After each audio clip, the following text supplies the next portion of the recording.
Welcome back, everyone. J-Bone here for Smash This Podcast. Coming to you tonight to talk about the Impact Wrestling we got this evening. A loaded, absolutely loaded episode. All sorts of matches and quirky little happenings. They really threw the comedy bits in there tonight. And if I sound a little tired, I'm apologizing. I usually have a little more spunk. I've had a long freaking 2 days. I just wanted to get this out there, not to just shove it out there and do a quick 2-second review and be done, but I do enjoy watching Impact Wrestling, and I do enjoy doing these reviews. So while I did have a little energy left in my body, I wanted to do some talking about this and talk about what's coming up next week. It sounds like some really good stuff is brewing here for Impact Wrestling leading up to what is eventually going to be WrestleCon weekend. And what's the next? They got a couple of things coming up here. They got Crossroads in 2 weeks. That's kind of like one of their in-house pay-per-views. And then also they've got something else. I need to take better notes.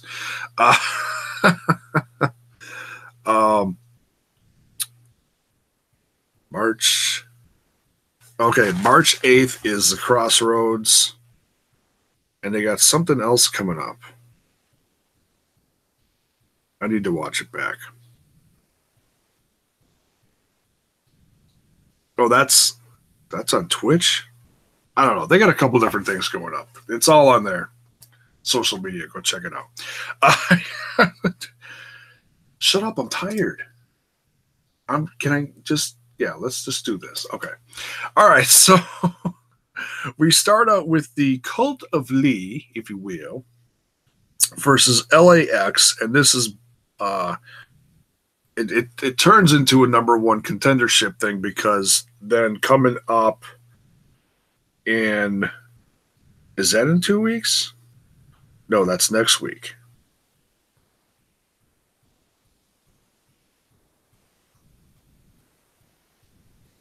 Two weeks at Crossroads. Okay, that I got right. 2 weeks in Crossroads. We're going to get Caleb Conley and Trevor Lee, the Cult of Lee versus LAX for the Impact Tag Team Championships, because the Cult of Lee came out, they squeaked out with a win this week. They won against LAX. Solid match. And then one of the things I've been very excited for, him showing up to the Impact Zone, is Mr. Brian Cage. Absolutely squashing. Is this right? His name is Hunter Law. Well, rest in peace, Hunter Law, because it looked like Brian Cage absolutely murdered him on tonight's show. Squash match. Just so much fun watching. As corny as it sounds, a breath of fresh air, like Brian Cage coming into the Impact Zone. And I know a character like Brian Cage coming in and squashing these guys that are like half his size or half his weight or whatever. It's all gonna be a slow build to something. I mean, look at what they did with, just off the top of my head, someone like Braun Strowman. Look how they built up Braun Strowman over the course of the last couple of years. Slowly, you did the squash matches, you did the little feuds, and you put him with who they put him with? Well, the Wyatt family, and then he's on his own. And then I think you went through another set of like squash matches, so it's all just slowly building up to something big. And look where he is now, he's going for championships and stuff. I mean, I have absolutely no doubt in my mind that within the next year or two, you're going to see a guy like Brian Cage going for, the top championship in the company. you know, hell, put him in X Division match. Why not? They did it with guys like Samoa Joe. It doesn't always have to be like a cruiserweight type guy going for that. I mean, I know that's what they prided in, you know, years ago, the high flyers and stuff like that. But I feel like you really do have to switch it up in the X Division and just, who knows? You know, who knows what they're going to do with them? Because Brian Cage is not all just power moves. I mean, he certainly does them well, but the guy can fly around the ring like a luchador. I mean, he's quick on his feet. It's ridiculous. I mean, just look at how quick Samoa Joe can fly around. And he's, 300 pounds or whatever he is. Cage is the same way. He just has a different physique. He's absolutely massive, but the guy can fly around and do all sorts of crazy stuff. And if you're, like I said before, if you're unfamiliar with his stuff, go look up some of his matches on the Lucha Underground page. Is probably the best example I could give you. The guy is tremendous. Plus, he's good at smashing heads and killing actors. And yeah, that's another story for another time. That's not here. I know that's another dimension. Yeah. I know that wasn't very Matt Hardy of me, was it? I can't do it. I'm too tired. Anyways. All right. So Brian Cage squashes Hunter Law. So rest in peace, Hunter Law. I doubt you'll be back anytime soon. I hope they paid him well. Jeez Louise, that was rough. Then we get a little mix of a look at different independent wrestling organizations where guys from Impact have wrestled recently. We get a look at Destiny Wrestling in Toronto, which I don't think they've featured before. So, it's great to see all these different crowds. Instead of the monotonous. I hate to use that word monotonous, but instead of using the Impact Zone constantly, I actually kind of like it because it gives you a look at. It's just a change in surroundings. It's just, it's refreshing. It doesn't have to be a 20,000 seat arena. As long as the crowd is alive and kicking, I'm good. But when the crowd is just sitting on its hands, sometimes it's like, yeah, that's rough. These guys are busting their asses. And hey, did you hear the crickets? Yeah. So we get Destiny Wrestling. At least I think that's right. Out of Toronto. We get, this is for the Grand Championship, Matt Sydal defending against Petey Williams. Great to see Petey Williams again. Seeing Matt Sydal, excuse me, in this whole spiritual thing that he's been doing has been very interesting. It's getting to the point where he's going a little, and I don't mean this insultingly, but it's a little over the top. So it almost seems like Matt Sydal was like being pushed as a babyface for so long, and now he's tweaking it a little bit, and he's throwing a little extra cheese in with this whole namaste thing, and it's almost like it's almost borderline heelish. So just watching him like evolve a little is really interesting.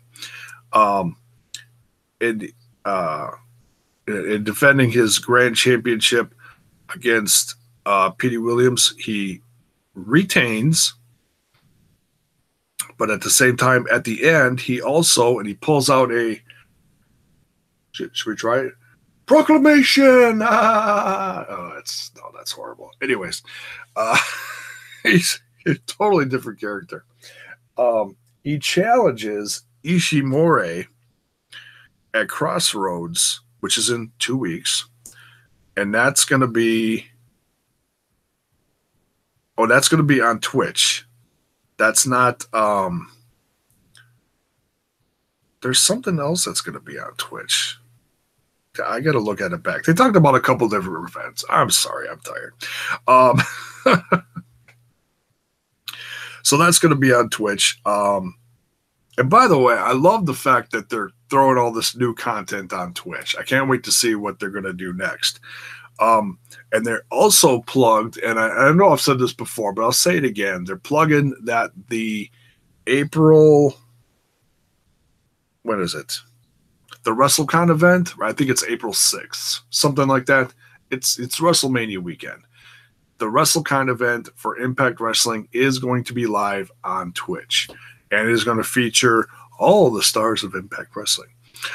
Although what's interesting is they're not advertising their champ yet.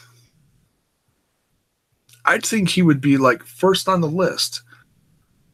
Mr. Austin Aries. Kind of interesting. Don't know if he like lost the belt somewhere during the tapings. I don't know. But he's not advertised. I mean, not that they had to advertise everyone out there, but it's just funny that you'd think he'd be one of the first names they'd mention to be at WrestleCon. You know he's got to be there. There's 200 wrestling events over the course of the week/weekend. He's got to be there. I can't think where else he'd possibly want to be.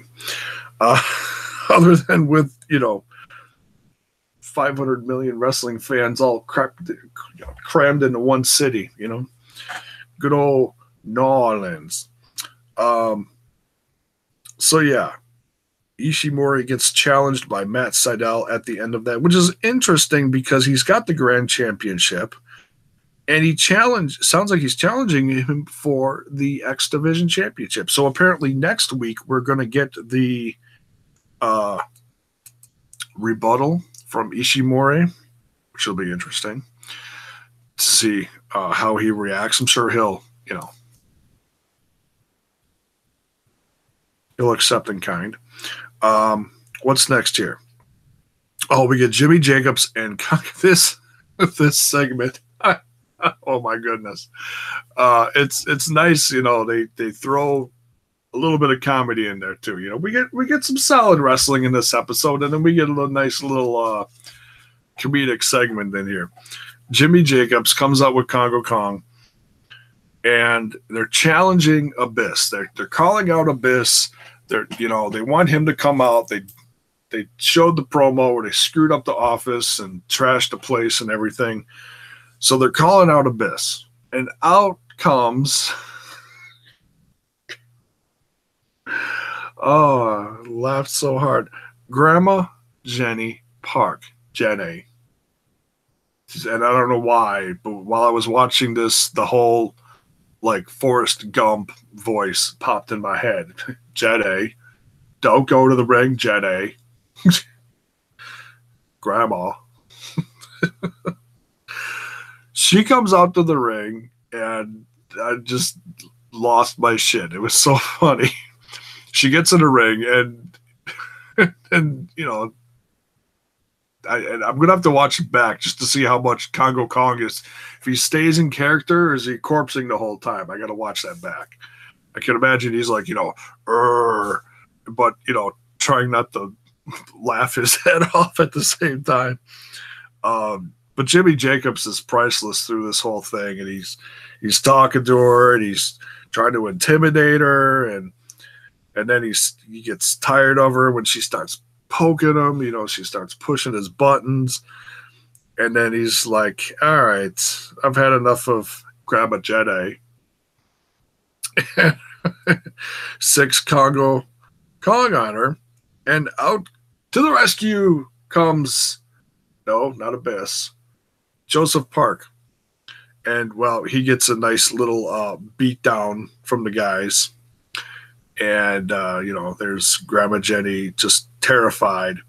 So next week we are getting the aftermath of this, Joseph Parks versus Congo Kong. But I have a feeling we eventually are going to get the legendary Abyss versus Congo Kong.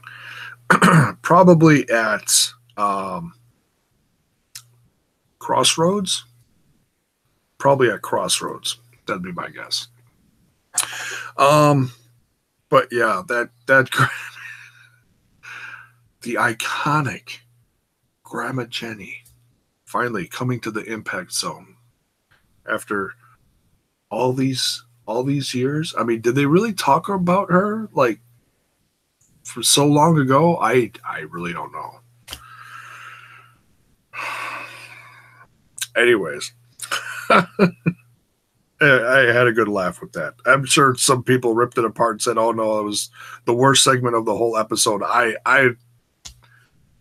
thought it was funny. Then we get another independent wrestling location, like Destiny Wrestling, except this time it's FSW Vegas. Now, I've actually watched a bunch of FSW Vegas stuff before, primarily for Mr. Killer Kevin Cross is from there, from the Vegas area. In fact, he was their longest reigning champ over the course of, dare I say, 2 years, give or take a little bit. So that makes me think even more that maybe someday we'll see Cross in the Impact Zone. I'm crossing my fingers. Even though he was just in another place down in Florida, the Performance Center. Yeah, he got an invite down there, which is very interesting because he's also supposed to be in the new hashtag Ice Temple for tapings. So, I mean, who knows where Cross is going to show up? Seriously, I don't know if he's going to be in Lucha Underground. I don't know if he's going to get hired from the WWE.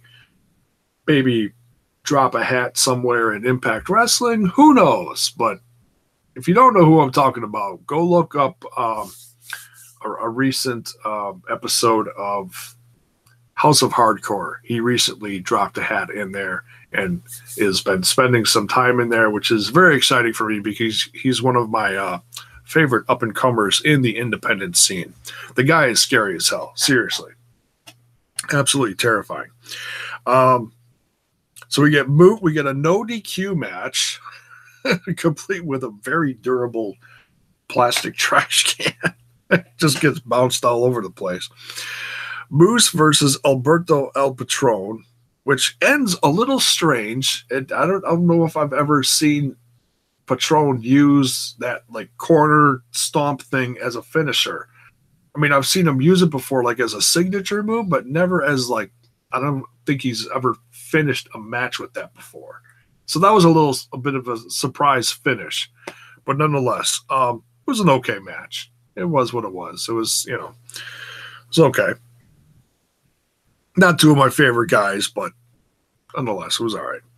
So, but very cool to see, because I know FSW from Vegas is one of the ones they've got to deal with for the network. So I'm sure we're going to see more from them in the future. And maybe this was like just like the start of it, them showing that match from there. What's next here? OVE. Love OVE and Sami Callihan versus Lashley and Edwards. And they do a little rewind to show the history between Edwards and Lashley, which is kind of refreshing because it makes you wonder, okay, are these guys actually going to work together? And and they come off with a win here successfully. But what's interesting is, and if you read in the news over the last couple weeks, or a few weeks, actually it probably goes back almost a month now, maybe. I don't know. Depending on where you read it from. But there was an incident with should I? Maybe. They bring up something very interesting in this, during this match.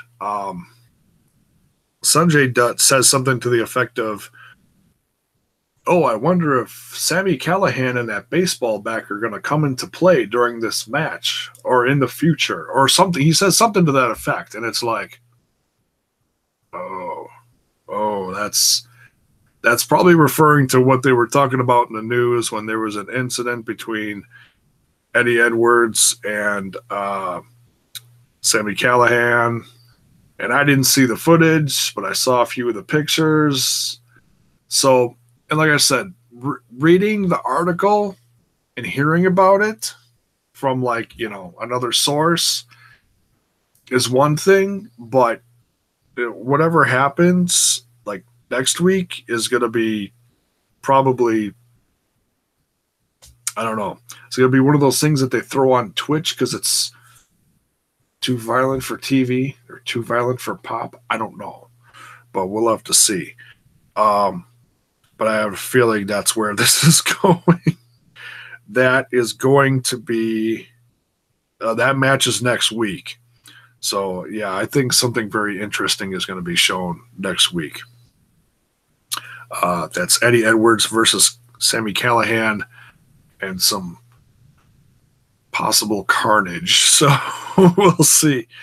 All right. And then we get a rundown. And it's okay. So then after that match, that Edwards and Lashley won against OVE with Sammy Callahan, we get the rundown for what's going to happen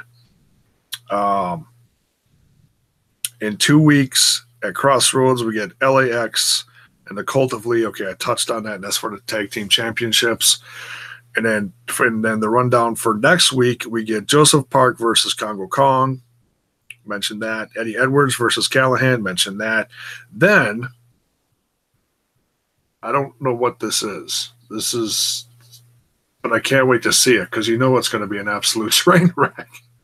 And Allie's probably going to get involved somehow, some way too. It's a commitment ceremony with Laurel Van Ness with the Knockouts Championship. And they even said, it's like Josh Matthews' reaction to like, you tell you like Reddit. And he was like, okay. Oh, well, she's such a character, and so she's going to be out there, and she's probably going to be like hugging the belt and talking to the belt, and probably reading something to the belt, maybe in this. And who's gonna run the ceremony? Is there going to be like an actual like officiator? I don't know. I can't wait to find out. Get your popcorn, folks. It's going to get interesting very interesting next week. And then we also get a no DQ match. This is getting interesting. No DQ match between Hanaya versus Rosemary. And I think that's going to actually wrap up their feud. If I had to take a guess. Because Hanaya is no longer even with the company. So something, I don't know if it's something happened during the match. I didn't hear what happened, but something happened backstage or during a match with Rosemary. And so she's already gone. So I don't know. We'll see.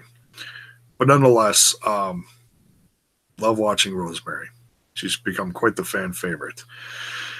Then we get the number one contendership match, or the number one contendership is on the line in this last match between Johnny Impact, one of my favorites, and EC3 with Tyrus. And during this match, something was it? Oh, it's towards the end of the match. Tyrus does something to Johnny Impact to stop him from doing the Starship Pain. Is that what it is? Whatever his finisher is, hangs him up in the ropes, whatever, and then EC3 does something to pin him. Can't get the job done, so he instantly blames it on Tyrus. Bad mistake. And so then Tyrus, see now, Tyrus knocks him on his ass. So that right there, in theory, should have ended the match because, you know, somebody put their hands on him while they were in the wrestling match. But let's not overthink this. I know someone out there is going to, oh, they should have, blah, blah, blah, blah, blah. No, it's just, you know. But I had to bring it up because I'm like, okay, that's going to end the match. And EC3 will win and become, because as soon as EC3 hit the ground, I'm like, oh, look, they're going to ring the bell and say he won. So maybe that'll be a thing next week. I don't know. You know, where I was going to say, he could argue it with an authority figure, but there's no authority figure to argue with because there's no authority figure. I don't know. But nonetheless, Tyrus gets pissed at him after he knocks EC3 on his ass. And he's like, deuces, I'm out of here. And leaves. So the arrival of Tyrus, was that last week or the week before, whatever it was. And then now the abrupt finale. If this is the last of Tyrus, I'm going to be really sad. But obviously we know this is EC3's last run with the company. And just the fact that they brought back Tyrus for this, kind of like, I don't know, kind of like EC3's character came full circle. So, yeah, if this is the last of Tyrus, it was fun. It was great seeing him again. I do enjoy Tyrus. You know, the monster, as opposed to the, oh God, what the hell did they used to call him? The hip hop hippo? Or was that Jason, the coach, that he was in the tag team? I can't remember. Anyways, but nonetheless, it looks like this is it for Tyrus. We'll have to wait and see. But nonetheless, entertaining segment. Johnny Impact retains his #1 contendership, and he will face off March 8th against Austin Aries. They do a little face-off in the ring. That's where the episode ends. So, good episode. Some solid wrestling. Some very entertaining, funny, comedic segments. And, yeah, I'm looking forward to Crossroads, and I'm looking forward even more to the WrestleCon event. That should be a lot of fun. I know they're going to bring back a couple of new faces. What did they mention last week? Teddy Hart's supposed to be there for that. I don't know if, well, they said it's going to be his debut, so I don't know if he's going to be with the company from then forward or just an appearance. I don't know. We'll see. But nonetheless, they got some great stuff coming up. So very exciting. Next week's lineup looks like it's going to be even crazier than this week's. Excuse me. So yeah, that's going to wrap up this week's review of Impact Wrestling right here on Smash This Podcast. I am your host, J-Bone. If you dig the content, by all means, there's lots more where this came from. Go check it out. Go give the channel a sub, the video a like them all. Like them all. It's great for the channel. Just got the little note this week about I can no longer monetize my videos. Thank you very much, YouTube, for stomping on the little guy. Much appreciated. That's all right. It just makes us work a little harder, you know. And hey, always trying to grow the brand and hopefully get another paycheck someday. I've gotten one paycheck within the last 4 years. No, I'm not telling you how much it was. No. Never discuss business online. Nope. Anyways, so yeah, thanks for watching. We'll see you probably tomorrow night for, I don't know if I'm going to be doing a Elimination Chamber preview and predictions. We might. We'll see. This week's been crazy, so I'm trying to squeak in a couple videos here and there. And but nonetheless, looks like a great weekend. Nonetheless, can't wait for Sunday. And The Walking Dead is coming back, so I got a feeling I'm going to be a little torn as far as what I'm going to be watching Sunday night. But nonetheless, the content will hit here between Sunday night and Monday. Yeah, lots going on. So thanks for watching. We'll see you down the road real soon.